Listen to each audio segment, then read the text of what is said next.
Are you going to Burning Man this time? I'm not. I mean, I have kids right now. I just want to be around them. My wife was being so cool about it, and she knows I love Burning Man. She's like, "Go to Burning Man," and I was gonna go, and then I just want to be around my kids as much as I can right now. But I've never been to Burning Man, so I don't know how secretive it is that, I mean, because quite high profile folks go. yeah, everyone knows Elon Musk goes there. Isn't it pretty He's got a open? boat. You know that? The I'm touching Musk none of boat. this. You know, it's called art cars. They all make art cars. And like part of the burn, what's so beautiful about it is like you can't buy anything there, man. Like I heard I don't know if this has changed. It's been a bit because of the pandemic, but the only thing you could buy was ice and coffee. And I think maybe that's changed. I heard some whisper that that's changed, but so that means that it's a gifting economy is what they call it. And so people will just give you stuff. Talk about having to struggle with deserving stuff, man. What are you going to fucking do when the camp next to you is like every morning making the best iced coffee that you've ever had in your life? And they just are giving it all away till it's all gone. What are you going to do? It's the best ever. And then you're giving things to people. And then you you learn stuff like you learn these really interesting lessons. Like one of the times I went there, got all these strawberries, Lex. Might not sound like a big deal, but when you're out there in the dust and you're not at one of like the like hardcore like luxury camps which do exist out there, you know, you've got these like items where in my mind I'm like, yeah, these are gonna be just for me and my girlfriend, my special stash of fruit and this or that.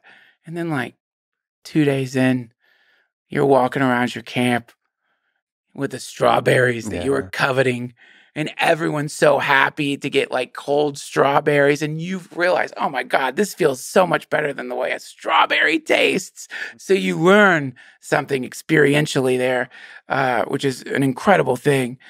It's an incredible thing. Man, now I'm wishing I had decided to go to Burning Man. Have you been a few times? Yeah. I just know like uh, at least people were saying it was Elon Musk's boat. Like, yeah, like this, I think it was like it's like this massive, it's art cars. And it was this party on this thing. You could just, anyone can go on the boat. Like, no one's like, there's no guest list. You just go on there. I never saw him there, but that, you know, everyone's whispering, Elon Musk is here. There's a secrecy, there's all that kind of stuff because you probably have to respect that. But at the same time, it seems like the kind of people that go there, I mean, the rules of the outside world are suspended in the sense that the um the crime, the aggression, the tensions, all of that seems to dissipate somehow. Not all the way. Not all the way. There, you know, you could look it up, you know, because like there is tension. There's a lot of tension there between, um, it's called plug and plays. Like, you know, Burning Man, like the history of Burning Man is fascinating. It has its roots in the Cacophony Society, is what it was called, which is a sort of evolution of something that was, I think it was called like the San Francisco. Basically, there was like an art movement in San Francisco, and I can't remember the name of it, maybe the Suicide Club, or essentially like they were really into urban exploration and meaning like breaking into like old abandoned buildings and stuff. But part of this, what this was you would prepare your life as though you were going to kill yourself. You would get all your affairs in order. You would get, so it's going back to what we were talking about with the cancer diagnosis. You're like sort of putting yourself into that world of like, I'm going to get all my affairs together as though this is it. And then there was some, I'm sorry for anyone listening if I'm butchering this, but I think there was some really cool initiation where they would blindfold you and they would take you into some of these abandoned buildings and you didn't know where you were walking, but they would say like, if you take one step to the left, you're going to die. You're going to fall off. You're going to fall. So please be careful. So you're like in the moment and then blindfold comes off. It's a big, awesome party. This evolves into something called the Cacophony Society. There's a great book called Tales of the Cacophony Society for people listening. You know, one of the members of the Cacophony Society was the author of Fight Club. And so if you've seen Fight Club, like you could see little ideas that were in the Cacophony Society. They were into Dadaism, which I don't know a lot about. Like I don't know, but it's a philosophical art movement. Um, and then so basically what was happening is like they kept burning increasingly large effigies in San Francisco, and they weren't allowed to do it. And so they took it out in the desert, and they were basing it on something called a zone trip, which is like, across this border, the rules of that old society are gone. And so that was the original Burning Man, which was these lunatics out in the desert launching like burning pianos out of catapults through the air, doing like drive-by shooting ranges, like no rules, wild, magical, beautiful, insane madness.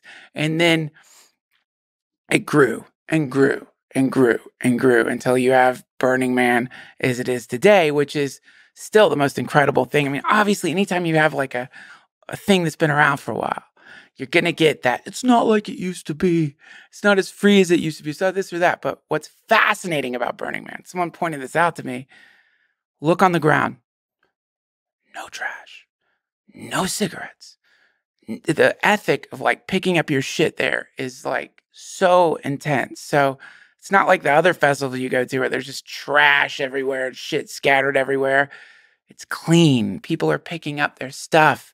People are like really being conscious of like not fucking up the playa. So I'm sorry. Don't get a burner yapping about Burning Man. We won't stop.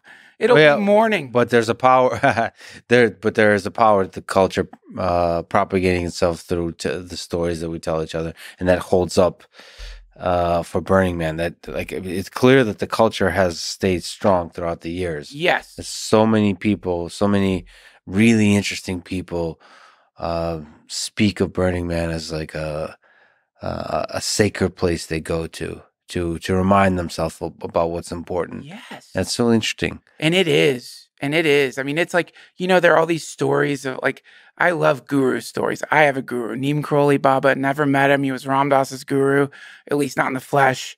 But the story of the guru is if you're lucky, you meet this being that, and we're not talking about, whatever the run of the mill, like charlatans out there. Like I know for sure that people are in the world right now who, when you're around them, the thing you're talking about, the affirmation of the potential of humanity, and also just an acceptance of yourself, and cultivate, like seeing someone who's cultivated love or compassion or whatever, but in this way that is, I mean, you would rather meet that being than like a UFO land in your backyard. It's like, it is the UFO. It's a person, but it's not. It's everybody and nobody. And somehow they like end up conveying to you ideas that you may have heard a million times before, but somehow within the language itself is a transmission that permanently alters you. And so these people exist. I think you could argue that Burning Man, the total thing, is a guru, that a pilgrimage is involved to get there. It's not easy to get there. And when you get there, it's going to teach you something. It's going to show you something. It's going to, and maybe some of the stuff it shows you might not be great, but the community around you will hold you as you're like, whatever the thing is that's coming out of you is coming out of you. And even the simplest activities, the simplest exchange of words have just like with the gurus, a profound impact somehow. Yeah. Something about that place. Yeah. Not to mention the insane synchronicities, there. And I think to get back to the notion of sentience as a byproduct of a harmonized yet hyper complex system.